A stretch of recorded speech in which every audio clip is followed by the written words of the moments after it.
मिर्जापुर गांव में दो भाई एक पिज्जे की दुकान चलाया करते थे। बड़ा भाई काउंटर पर खड़ा होकर पिज्जा बेचता था और छोटा भाई पिज्जा बनाता था। बड़ा भाई बहुत चालाक और होशियार था, जबकि छोटा भाई बहुत मासूम और भोला था। इन दोनों की दुकान और घर उसके बाप के नाम पर था। बेगम, मैं सोच रहा हूँ जायदाद का बंटवारा कर दूं। अब बूढ़ा हो गया हूँ, बाद में इन दोनों की लड़ाइयों से बेहतर है अपनी जिंदगी में ही इन दोनों को हिस्सा दे दूं। हाँ, सोच तो आपकी अच्छी है, मगर बंटवारा कैसे करेंगे? बेगम, बिट्टू को पिज्जा अच्छा बनाना आता है, दुकान में उसके नाम कर देता हूँ और मीठे के नाम ये घर कर देता हूँ। इस तरह उनकी लड़ाइयाँ भी नहीं होंगी। हाँ, ये ठीक है, आप जायदाद का बंटवारा ही कर दे। अब उन दोनों की बीवियां खड़ी ये बातें सुन रही होती हैं। बाबा तो बहुत सियाना बन रहा है, चलती दुकान बिट्टू के नाम लगाने का सोच रहे, मैं ऐसा नहीं होने दे दूंगी।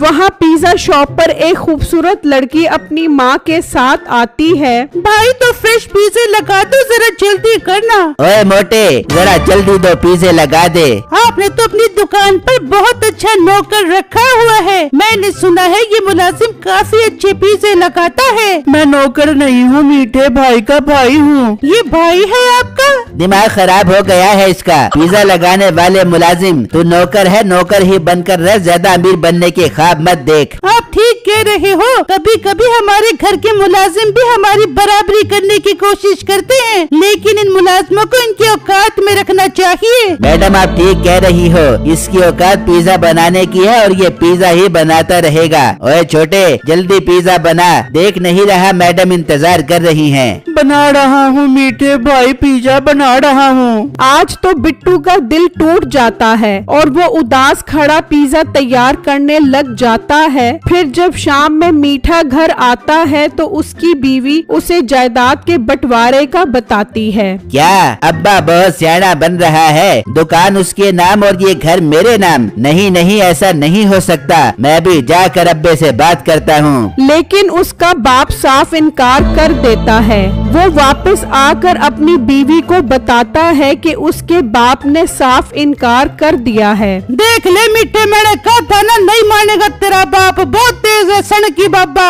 बेगम तू हौसला कर, मैं बिट्टू को पटाता हूँ, वो बोंगा है, मान जाएगा। मीठा बिट्टू के पास जाता है। बिट्टू भाई, आपको पता तो लग ही गया होगा जायदाद के बंटवारे का। जी मीठे भाई, मैं बहुत खुश हूँ, दुकान मेरे नाम और घर आपके नाम हो रहा है। बिट्टू, तुम्हारे लिए एक बहुत जबरदस्त ऑफर है। अगर तुम ये घर अपने नाम करवाओ और दुकान मेरे नाम करवा दो तो फिर तुम्हें काम करने की जरूरत ही नहीं पड़ेगी। तुम बस घर पर आराम करना, मैं काम करूँगा और तुम्हें रोज पैसा दूंगा। ये बात सुनते ही बिट्टू और उसकी बीवी खुश हो जाते हैं। मीठे भाई, ऑफर तो बहुत अच्छी है, मुझे मंजूर है, मैं अब्बू से खुद ही बात कर लूँगा और मकान अपने नाम और दुकान आपके नाम करवा दूंगा। ये हुई ना बात, अब तुमने किया है अच्छा फैसला। फिर बिट्टू अगले दिन अपने बाप से बात करता है। ये तू क्या कह रहा है? तू मीठे को जानता तो है, वो तुझे घर बिठा कर खिलाएगा, सवाल ही पैदा नहीं होता। नहीं अब्बू जान, मीठे भाई मेरा बहुत ख्याल रखेंगे, आप फिक्र मत करें, बस दुकान उनके नाम करवा दें। ठीक है बेटे, मैं दुकान उसके नाम कर देता हूँ। फिर अगले ही दिन वो दुकान मीठे के नाम और मकान बिट्टू के नाम करवा देता है। देख ले बेगम, दुकान अपने नाम हो गई है, अब हम दोनों मिलकर दुकान चलाएंगे। हाँ मीठे, मैं पिज्जा बड़ा दूंगी और तू पिज्जा बेचियो, हम दोनों मिल के खूब पैसा कमा देंगे। फिर अगले दिन से नसीबो और मीठा दुकान संभाल लेते हैं। उसी गांव में एक बहुत मोटा आदमी होता है, उसके सामने जो भी कुछ रख दो वो सारा का सारा ही खा जाता है। बहुत खूब, बहुत खूब, बहुत अच्छी खुराक हो गई है तेरी। आगे खाने का फेस्टिवल आ रहा है, मेरी नाक न कटवा दी। खाने के फेस्टिवल में जीतना है हमने। मालिक आप फिक्र ही मत करो, मैं इतना खाऊंगा कि लोग परेशान परेशान हो जाएंगे।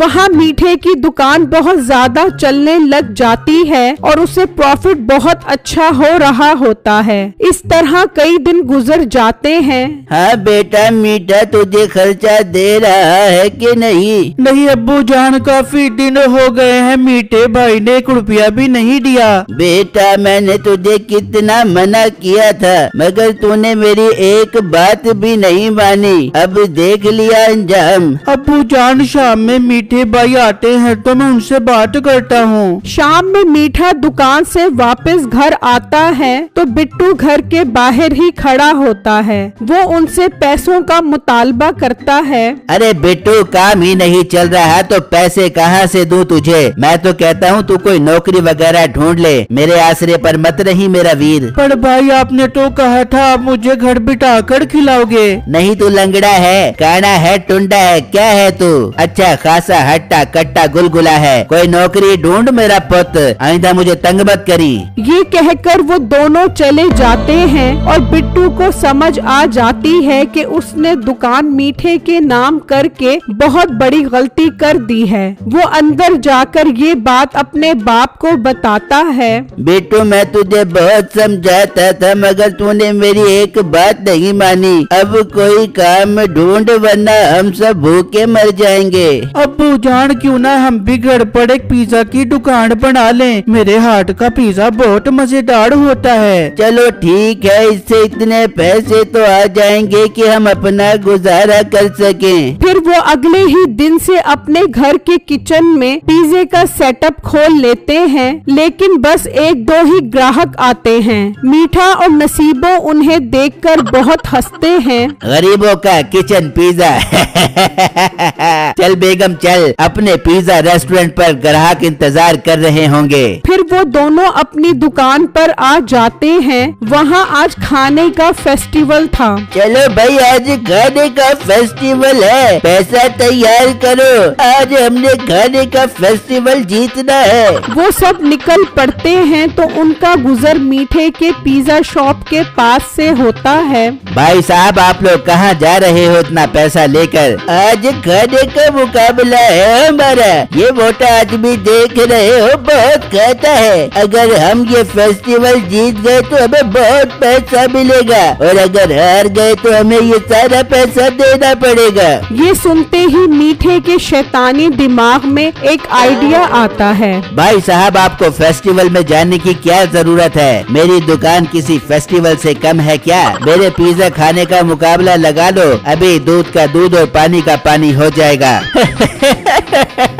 तेरे पास देने के लिए क्या है? ये दुकान है देने के लिए। अब आया मुंह में पानी। अगर मैं हारा तो दुकान तुम्हारी और अगर जीता तो ये सारा सोना और पैसा मेरा। ठीक है, अगर मेरा बच्चा 50 पिज्जे खा गया तो दुकान हमारी, अगर ना खा सका तो सारा पैसा तुम्हारा। बहुत सियाने बन रहे हो तुम। 50 पिज्जे तो ये आराम से खा जाएगा, 100 पिज्जे लगेंगे। बोलो मंजूर है? हाँ मंजूर है। बेगम 100 पिज्जे तैयार कर। हाँ मीठे, मेरी जान के टोटे में करती हूँ 200 पिज्जे तैयार, बस आधा घंटा दे दे। वहाँ बिट्टू की बीवी कहती है, बिट्टू अपने भाई की दुकान पर से सारा सामान तो ले आए, वो सामान तो आपने खरीदा था। हाँ बेगम, तुम ठीक कह रही हो, मैं अभी जाकर लेकर आता हूँ। बिट्टू घर से निकलता है और वहाँ 100 पिज्जे तैयार हो जाते हैं। लो जी, शुरू करो मुकाबला। वो आदमी पिज्जे खाना शुरू कर देता है। वो पिज्जे खाता ही जाता है, खाता ही जाता है। उसे पिज्जे इतने मजेदार लगते हैं कि वो एक एक करके सारे के सारे पिज्जे खा जाता है। इतनी देर में बिट्टू भी वहाँ पहुँच जाता है।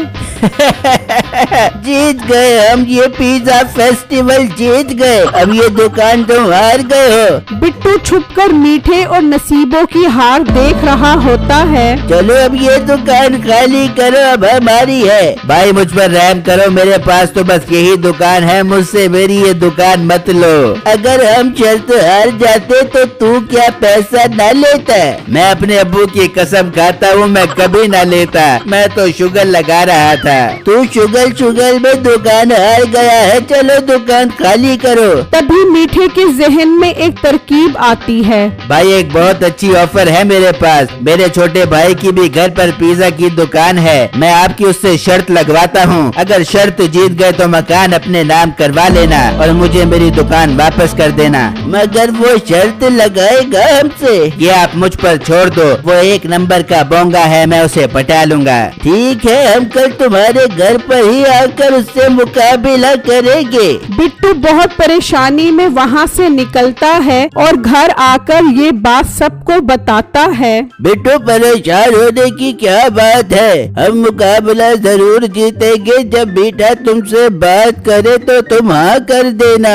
फिर शाम में मीठा घर आता है। बिट्टू मेरे प्यारे भाई, तुम्हारे लिए एक बहुत अच्छी ऑफर लेकर आया हूँ। सुनोगे तो पागल हो जाओगे। ना सुना, पागल होने का दिल नहीं कर रहा। मीठे भाई ऑफर बताओ। फिर मीठा उसे पूरी शर्त बताता है। पर मीठे भाई, अगर मैं शर्त हार गया तो मकान उसके नाम हो जाएगा। यही तो मैं चाहता हूँ। मेरा मतलब है, मैं चाहता हूँ कि तुम एक पिज्जा बनाओ। वो एक पिज्जा पूरा नहीं खा सकेगा और तुम शर्त जीत जाओगे और बहुत सारा सोना और पैसा तुम्हें मिल जाएगा। मीठे भाई, एक ही पिज्जा नहीं खा सकेगा वो। हाँ हाँ, मुझे पता है वो नहीं खा सकेगा। तुम बस कल शर्त लगाने की तैयारी करो। ये कहकर वो दोनों अंदर चले जाते हैं। ओ मीठे, बड़ा उल्लू बनाया तूने उसे। एक पिज्जा तो वो आराम से खा जाएगा। हाँ बेगम, इसीलिए तो एक पिज्जे का कहा है, ताकि अपनी जीत पक्की हो जाए और वो दुकान हमें वापस मिल जाए। देख बेटा, मीठा हमें कैसे पागल बना रहा है। एक पिज्जे की शर्त लगाएं ताकि हम हार जाएं। अब वो जान, पिज्जा तो हम एक ही बनाएंगे, लेकिन बहुत बड़ा पिज्जा बनाएंगे ताकि वो खा ही ना सके। फिर जब अगला दिन निकलता है तो मीठा और नसीबो दुकान पर पहुंच जाते हैं और बिट्टू एक बहुत बड़े तवे पर पिज्जा तैयार करने लग जाता है। उसकी बीवी बहुत सारा पनीर लेकर आती है। उसकी माँ और बाप बहुत सारी सब्जियां लेकर आते हैं और वो सब पिज्जा तैयार करने लग जाते हैं। देखते ही देखते एक बहुत बड़ा पिज्जा तैयार हो जाता है। मीठे, मुकाबला पक्का हो गया है। जी भाई, हो गया है। चलो मेरे साथ। जब आप शर्त जीत जाओ तो मकान आपका और दुकान वापस मेरी हो जाएगी। हाँ ठीक है, चलो। वो सब घर पहुंच जाते हैं। हाँ बिट्टू, पिज्जा तैयार हो गया है। मुकाबला शुरू करें। जी मीठे भाई, मैंने एक पिज्जा तैयार कर दिया है। सिर्फ एक पिज्जा? वो तो मेरा बंदा एक झटके में ही खा जाएगा। चलो देखते हैं। पिज्जा है कहाँ, नजर नहीं आ रहा। चलो तो सही मीठे भाई, मेरे साथ।